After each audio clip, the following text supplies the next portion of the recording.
हमको सबसे प्रमुख बताने लायक बात लगती है वो ये है कि कल एक आयोजन हुआ था खेल विभाग की तरफ से, जिसको आप लोगों ने देखा होगा और आज समाचार पत्रों में भी है, लेकिन उसकी असल अहमियत को समझने की ज़रूरत है। और वो यह है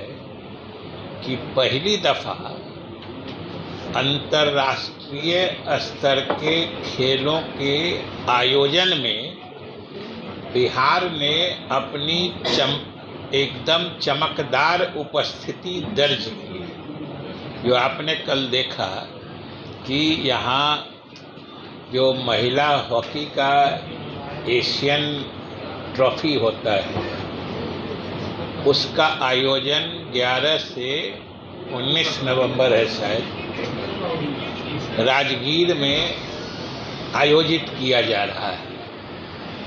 इसके परिप्रेक्ष्य को भी समझने की ज़रूरत है कि इस तरह के अंतर्राष्ट्रीय स्तर के महिला हॉकी के टूर्नामेंट का आयोजन बिहार में राजगीर में होने का भी एक मतलब है, और वह यह है कि मुख्यमंत्री जी ने जो राज्य में खेलों के विकास के लिए जो नीति बनाई है, या फिर हमारे युवागण या छात्र लोग भी खेलों के प्रति भी आकर्षित हों, इसके लिए जो उन्होंने बिहार में आधारभूत संरचनाओं का विकास किया है, और उतना ही नहीं, जैसा कि कम ही प्रदेशों में अभी इसकी उपलब्धता है कि आप सब ने देखा है कि बिहार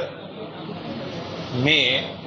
मुख्यमंत्री नीतीश कुमार जी के नेतृत्व में एक खेल विश्वविद्यालय यानी स्पोर्ट्स यूनिवर्सिटी की भी स्थापना हुई है, जिसका मुख्यालय राजगीर में है, और वहाँ स्पोर्ट्स एकेडमी भी है। मतलब जो कोई नवोदित खिलाड़ी, कोई युवा या छात्र जो विभिन्न खेलों में रुचि रखते हो या उन खेलों में उनका प्रदर्शन विद्यालय स्तर पर या महाविद्यालय या विश्वविद्यालय स्तर पर उत्कृष्ट रहता है, वैसे खिलाड़ियों के प्रशिक्षण के लिए या उन खेलों के संबंध में विशेष जानकारी देने के लिए वहाँ पर स्पोर्ट्स एकेडमी भी है, और ये स्पोर्ट्स विश्वविद्यालय तो वहाँ बनाया ही गया है, और साथ साथ अलग अलग खेलों के लिए जो आधारभूत संरचनाओं की आवश्यकता होती है उसको जिस ढंग से वहाँ उस बड़े परिसर में स्थापित किया गया है, जैसे हॉकी का ग्राउंड है, फुटबॉल का मैदान है, क्रिकेट का मैदान है, तरह तरह की सुविधाओं का वहाँ पर विकास किया गया है। इसका नतीजा है कि अंतर्राष्ट्रीय हॉकी संघ जो है IHF यानी इंटरनेशनल हॉकी फेडरेशन, उन्होंने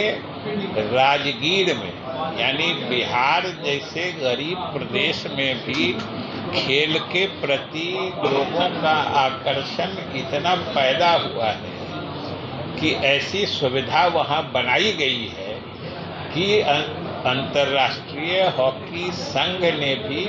यहाँ सुविधा को देखकर ये अंतर्राष्ट्रीय या एशिया स्तर का जो ये महिला हॉकी टूर्नामेंट है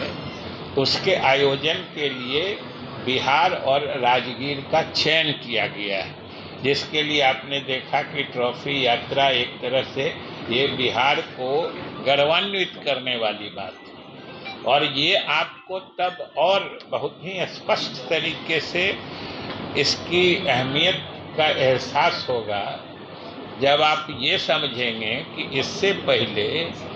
इस ट्रॉफी का आयोजन चीन में हुआ है, जापान में हुआ है, सिंगापुर में हुआ है और आज बिहार में हो रहा है के क्षेत्र में भी, यानी कि खेलों के मैदान में भी अब बिहार चमकने लगा है। ये सब लोगों को महसूस करने की बात है और हर एक बिहारी को गर्वान्वित महसूस करने की बात है। इसलिए सबसे बड़ी बात है। और पिछली दफ़ा तो जो आयोजन हुआ था उसमें जो भारतीय टीम थी वो चैंपियन भी बनी थी और इसमें 6 देशों की टीमें भाग लेती हैं, जो एशिया की 6 देश हैं। मतलब वो लीग मैचेज में जो 6 उत्कृष्ट टीमों का चयन होता है, 6 टीम मतलब 6 देशों के प्रतिनिधित्व करने वाली टीम, उन टीमों के बीच ये ट्रॉफी चैंपियनशिप का मैच आपके राजगीर में होने जा रहा है। और ये समझिए कि पूरे एशिया के सबसे विकसित मुल्कों में भी, चाइना और जापान जैसे देश, बाकी तो सिंगापुर, इंडोनेशिया वगैरह बाकी देश हैं ही, सभी देशों के महिला खिलाड़ी, वहाँ के खेल अधिकारी, बड़े बड़े खेल से जुड़े हस्तियाँ, ये सब आपके बिहार आएंगे और बिहार आएंगे और राजगीर जाएंगे और बिहार के बदलते स्वरूप, बदलती हवा, बदलती सूरत को देखेंगे, जिससे सबों को एक अच्छापन का एहसास होगा। और बिहार में जो बदलाव हुआ है ये समाचार पूरे एशिया में फैलेगा। ये इस आयोजन का इतना बड़ा महत्व है, ये सभी बिहार वासियों को समझना चाहिए। मुख्य रूप से अभी तक के सभी रिकॉर्ड तोड़ देने वाला जो पानी हर नदी में जितना जलस्राव आया, ये सब आने के बावजूद सरकार की मुस्तैदी से, मुख्यमंत्री जी के लगातार अनुश्रवण से और हमारे जल संसाधन विभाग के अधिकारियों का